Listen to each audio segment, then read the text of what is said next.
Hello, everyone. How's it going? It is another Wednesday. I'm Carrie Sandra with Alpenglow Industries, and today I have Charlyn Gonda with me, and she is amazing. She is at Chardane on Twitter. If you are not already following her, you should. And she is a coder by day and maker by night. So, software engineer who makes all sorts of beautiful creations. And she's going to show us some of her creations, which I'm really excited about.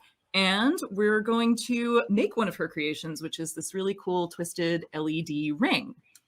So, yay, welcome to the show. Thank you so much for coming on. Thank you for having me. Yeah, no problem. There's so many things I don't even know where to start. Why don't we start with some show and tell? It's always fun to start with show and tell. Yeah. Okay. I've got a few things. Let's do this one because I'm afraid it might run out of battery soon. This was my first LED. This is my first Adafruit guide, which is nice. this capacitive touch necklace. It predicts your fortune only if your fortune consists of a yes or no answer. So if you touch this, it dies. Okay. That's a great demo, isn't it? Yeah. But yeah, it says hello world right now. If I disconnect it from Bluetooth, then this capacitive touch actually does something. So I think I introduced the firmware bug there. But yeah, it's powered by this little power pack in the back. It also has a NRF 52840 chip, like the itsy bitsy one, Bluetooth itsy bitsy one. And this entire case is laser cut, which was really fun to cram everything in there. And the wires are actually inside the chain. So I did a little bit of wire wrapping there with gold floss. So that was fun / tedious. It sounds like a good thing to do in front of the TV, you know? Yeah. That's exactly what I did. I had to put on some Bob's Burgers to make it actually bearable. But yeah, I was super happy with how that turned out. And the matrix inside here is a dot star matrix, the little itty bitty one from Adafruit. And the first time I saw that matrix, I was like, man, I need to do something with it. But I didn't know what for the longest time. Probably because I had no skills.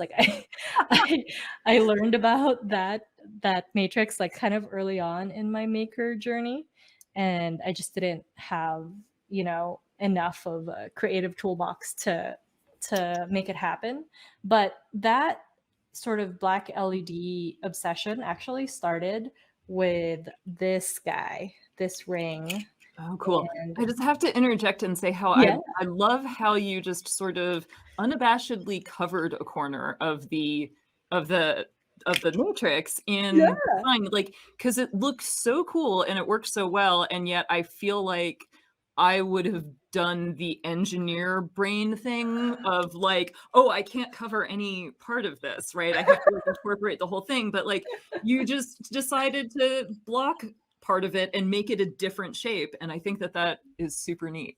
Yeah, I was actually just trying to figure out a compelling shape because I don't know, it's a square and it's kind of really uninteresting to me when it was a square. And then these brass shapes, I actually have a bunch of them, and I had posted on my Instagram this exploration that I did where I just kept combining different acrylic shapes with different brass shapes because it was it's really strange, but these brass shapes are really satisfying to look at. Every time I look at them, I want to think about something to make with them because they're so compelling to me. I don't know, and that's kind of part of my process, I think, is just finding something that's weirdly appealing and and sort of just pulling on that thread of what can I make with it so that it keeps its shape or it keeps the thing that makes it appealing,